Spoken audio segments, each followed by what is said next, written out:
எதுக்காக இஸ்ரேலுக்கு அமெரிக்கா இவ்வளவு தூரம் சப்போர்ட் பண்ணுது? அது ஈரான் விவகாரமா இருக்கட்டும், இல்ல பாலஸ்தீன் காசா பிரச்சனையா இருக்கட்டும், உலகத்தோட எல்லா நாடுகளும் இஸ்ரேலை கண்டிச்சாலும் கூட அமெரிக்கா மட்டும் இஸ்ரேலை எப்பவுமே அன்கண்டிஷனலா சப்போர்ட் பண்றது எதனால?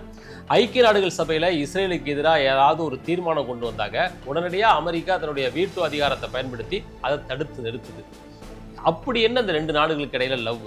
இஸ்ரேல் அப்படிங்கிறது மத்திய கிழக்குல இருக்கக்கூடிய ஒரு சின்ன நாடு. அந்த நாட்டுக்காக உலகத்துடைய சூப்பர் பவர் நாடான அமெரிக்கா ஏன் இந்த அளவுக்கு மெனக்கடணும்? இதுக்கு பின்னாடி இருக்கக்கூடிய வரலாறு என்ன, அரசியல் என்ன? இந்த வீடியோவில் டீட்டெயிலாக பார்த்தலாம். வெல்கம் டு பிடி ரிப்போர்ட்ஸ். நான் உங்கள் பாரதி தம்பி.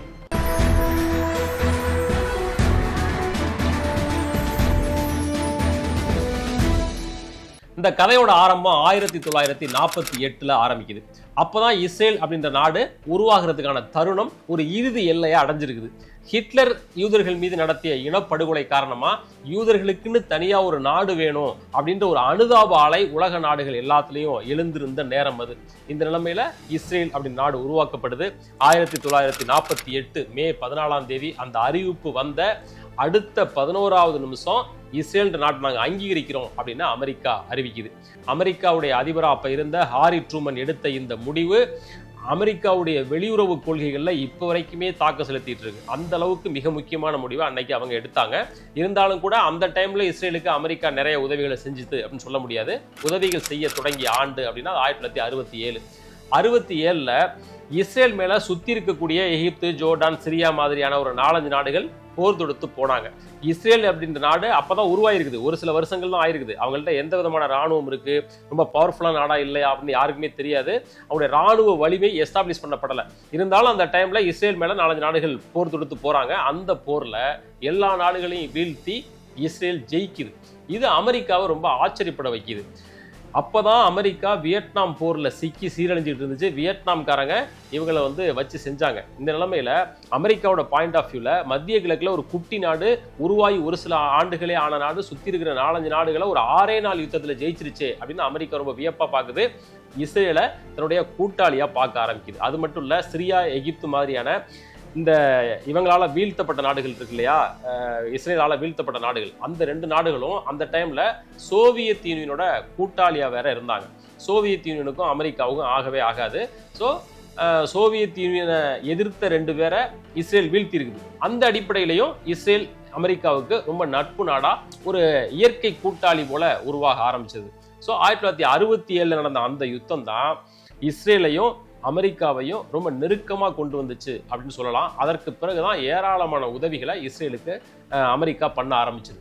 மத்திய கிழக்கோட பல அரபு நாடுகள்ல ஒன்று மன்னராட்சி இல்லைன்னா சர்வாதிகார ஆட்சி. இந்த நிலைமையில இஸ்ரேல் தன்னை ஒரு டெமோக்ராட்டிக் கண்ட்ரியா அறிவிச்சுக்கிடுச்சு. மத்திய கிழக்கோட ஒரே ஜனநாயக நாடு நாங்க தான் அப்படின்னு சொல்லிக்கிட்டாங்க. அது அமெரிக்கா கூட பிணைப்பு ஏற்படுத்துறதுக்கு இன்னொரு காரணமா இருந்துச்சு. இது எல்லாத்தையும் தாண்டி இஸ்ரேல் மீதான அமெரிக்காவுடைய அந்த லவ்வுக்கு ரொம்ப ரொம்ப முக்கியமான காரணம் மத்திய கிழக்கோட அந்த புவிசார் அரசியல் முக்கியத்துவம், அந்த ஜியோ பாலிட்டிக்ஸ்ல மத்திய கிழக்கு இருக்கக்கூடிய முக்கியத்துவம். இன்னைக்கு மத்திய கிழக்குல இருக்கக்கூடிய நாடுகள்ல தான் உலகத்தோட பெரும்பகுதி எண்ணெய் வளம் இருக்கு அப்படின்னு நம்ம எல்லாருக்கும் தெரியும். ஈரான் யுத்தத்துக்கு என்ன காரணம்? அந்த எண்ணெய் வளம் தான். Iran, Iraq, Saudi Arabia, Qatar, Kuwait, UAE உள்ளிட்ட மத்திய கிழக்குல தான் இன்னைக்கு மிக பெரும்பான்மையான எண்ணெய் வளம் அங்கதான் இருக்குது. உலகத்தோட மற்ற நாடுகள்ல எண்ணெய் வளம் இருக்குன்னாலும் கூட பெரும்பகுதி எண்ணெய் வளம் இங்கதான் இருக்கு. ரொம்ப தரமான கச்சா எண்ணெயும் இந்த நாடுகள்ல தான் கிடைக்குது. கச்சா எண்ணெய் தான் உலகத்தோட அரசியல், பொருளாதாரம் எல்லாத்தையும் தீர்மானிக்குது. அப்படி இருக்கக்கூடிய அந்த மத்திய கிழக்குல தன்னுடைய எடுப்பார் கைப்பிள்ளையா, தன்னுடைய அடியாள் போல ஒரு ஆள் வேணும் அப்படின்னு அமெரிக்கா நினைக்குது. அந்த அடியாளா தான் இஸ்ரேலை அவங்க பிளேஸ் பண்றாங்க. இஸ்ரேலை பொறுத்தவரையிலும் அவங்க உருவாகி ஒரு சில ஆண்டுகளே ஆகியிருந்த ஒரு நாடு.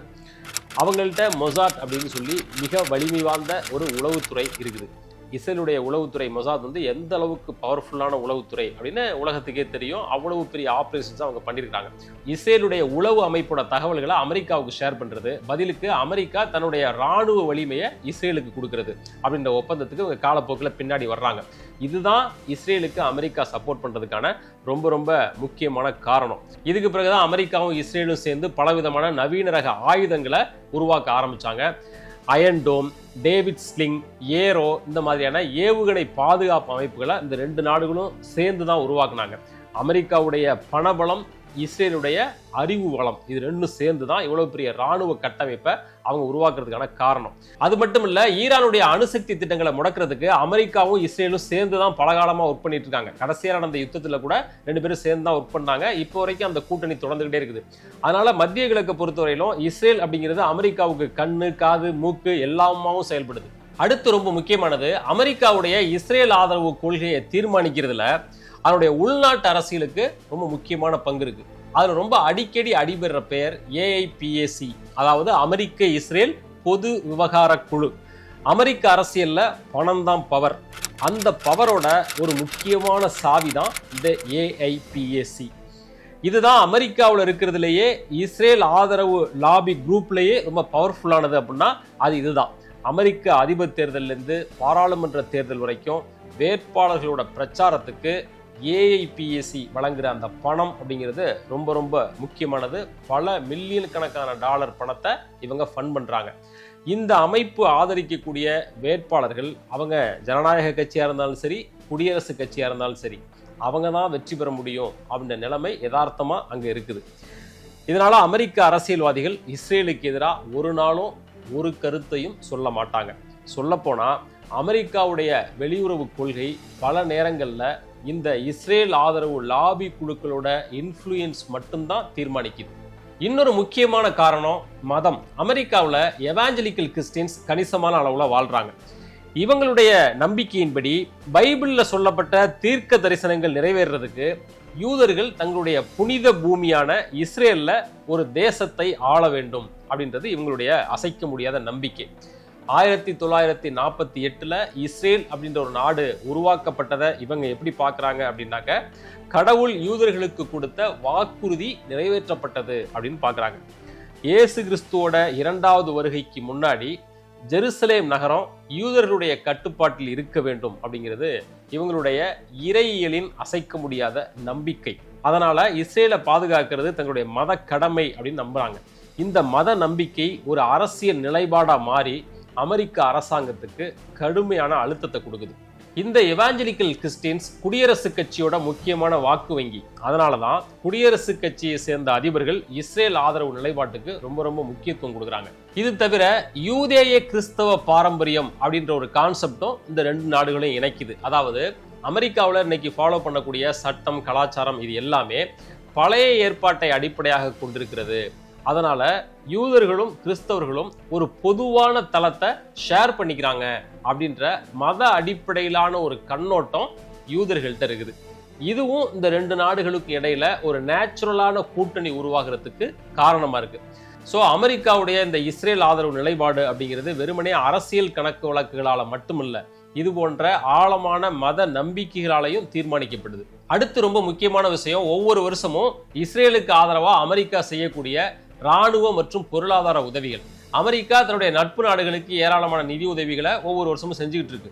அந்த அடிப்படையில் இஸ்ரேலுக்கு மற்ற நாடுகளை கம்பேர் பண்ணும்போது ரொம்ப அதிகமான நிதி உதவியை அமெரிக்கா செய்யுது. இதுவரைக்கும் $300 பில்லியன் அதிகமான பணத்தை இஸ்ரேலுக்கு அமெரிக்கா கொடுத்துருக்கு. இந்த பணத்தை வாங்குற இஸ்ரேல் F-35 மாதிரியான அதிநவீன ராணுவ விமானங்களை அமெரிக்கா கிட்ட இருந்தே பர்ச்சேஸ் பண்ணுது. அது மட்டும் இல்ல, அமெரிக்கா கொடுக்குற அந்த நிதியுதவியை வச்சு இஸ்ரேல் தன்னுடைய ராணுவ ஆராய்ச்சிக்கு ஒரு பகுதி பணத்தை பயன்படுத்துது. பொதுவாக அமெரிக்கா மற்ற நாடுகளுக்கு நிதியுதவி பண்ணுதுனாக்க சொந்த நாட்டோட ராணுவ ஆராய்ச்சிக்கு அதை பயன்படுத்தக்கூடாது அப்படின்றத ஒரு கண்டிஷனா விதிப்பாங்க. மற்ற நாடுகள் எதையும் அப்படி பண்ண விட மாட்டாங்க. ஆனால் இஸ்ரேலுக்கு மட்டும் விதிவிலக்கு. அந்த பணத்தை வாங்கி இவங்க ஸ்டாண்டர்டோனா ராணுவ ஆராய்ச்சி எல்லாம் பண்ணலாம், அதுக்கு அனுமதிக்கிறாங்க. இப்படி எல்லா வகையிலையும் ரொம்ப உறுதியாகவும் வேற வேற லேயர்ல பின்னி பிணைஞ்சதாகவும் இருக்கக்கூடிய இந்த இஸ்ரேல் அமெரிக்க உறவு எதிர்வரும் காலத்துல இதே போல தொடருமா அப்படின்னாக்க, அது இப்ப இருக்கக்கூடிய இளைஞர்களோட மனசுல என்ன சேஞ்ச் நடக்குது அப்படின்ற கேள்விக்கான பதில்ல அடங்கியிருக்கு. சமீபத்தில் எடுக்கப்பட்ட பல கருத்து கணிப்புகள், ஆய்வுகள்லாம் என்ன சொல்லுதுன்னா, அமெரிக்காவுடைய 20லேருந்து 30 வயதிற்குள் இருக்கிற இளைஞர்கள் இருக்காங்க இல்லையா, இவங்க யாரும் இஸ்ரேலை ஆதரிக்கல. அவங்கள 80% பேர் இஸ்ரேல் ஆதரவு நிலைப்பாட்டை எடுக்கல. இஸ்ரேலை இப்பவும் ஆதரிக்கிறவங்க அப்படின்னா அது 60 வயசுக்கு மேல உள்ளவங்க தான். மாறா இளைஞர்கள் இஸ்ரேல் செய்யக்கூடிய அட்டகாசங்கள், பாலஸ்தீன் மக்கள் மீது அவங்க கட்டவிழ்த்து வர்ற மனித உரிமை மீறல்கள், காசா ஸ்ட்ரிப்ல எத்தனையோ ஆயிரக்கணக்கான பேரை பட்டினி போட்டு கொல்றது, இது தொடர்பான வீடியோ காட்சிகள், இது எல்லாம் இளைஞர்கள் மனசுல மிகப்பெரிய பாதிப்பை ஏற்படுத்துது. பாரம்பரியமான ஊடகங்கள் இன்னமும் இஸ்ரேல் ஆதரவு நிலைப்பாட்டில் தான் இருக்காங்க, மெஜாரிட்டி ஊடகங்கள். அதை ஃபாலோ பண்ணக்கூடிய வயசானவங்க அவங்களும் அதே இஸ்ரேல் ஆதரவு நிலைப்பாட்டில் தான் இருக்கிறாங்க. ஆனால் இளைஞர்கள் இருக்காங்க இல்லையா, சோசியல் மீடியாவை ரொம்ப எஃபெக்டிவாகவும் அதிக எண்ணிக்கையிலையும் பயன்படுத்தக்கூடிய இளைஞர்கள் பழைய மாதிரி இஸ்ரேலை ஆதரிக்கிறது இல்லை. மாறா அவங்க இஸ்ரேல் ஆதரவு நிலைப்பாட்டிலேருந்து அமெரிக்கா விலகி வரணும், இஸ்ரேலுங்கிறது இன்னொரு நாடு, அந்த நாட்டுக்கு அளவுக்கு மீறி அமெரிக்க வரி பணத்தை பயன்படுத்தக்கூடாது அப்படின்னு கருதுறவங்களா இருக்கிறாங்க. அதனால இஸ்ரேலை அன்கண்டிஷனலாக ஆதரிக்கக்கூடிய அமெரிக்காவுடைய நிலைப்பாடு எதிர்காலத்திலையும் தொடருமா தொடராதா அப்படிங்கிறது கேள்விக்குறிதான். ஆனால் ஏஐபிஎஸ்சி மாதிரியான சக்தி வாய்ந்த குழுக்களோட லாபி, மத அமைப்புகளோட செல்வாக்கு, இதெல்லாம் இருக்கிற வரைக்கும் இஸ்ரேல் ஆதரவு நிலைப்பாட்டிலிருந்து அமெரிக்கா கம்ப்ளீட்டாக விலகி போக முடியாது அப்படிங்கிறது இன்னொரு யதார்த்தம். இந்த வீடியோ இஸ்ரேலுக்கும் அமெரிக்காவுக்கும் இருக்கக்கூடிய உறவு எத்தகையது, அதற்கான வரலாற்று காரணம் என்ன, எதுக்காக இஸ்ரேலை அமெரிக்கா இந்த அளவுக்கு சப்போர்ட் பண்ணுது அப்படின்ற கேள்விகளுக்கான விடையை ஓரளவுக்கு உங்களுக்கு தந்திருக்கும் அப்படின்னு நம்புகிறேன். இதே போன்று மற்றும் ஒரு வீடியோவோடு உங்களை சந்திக்கிறேன். நன்றி.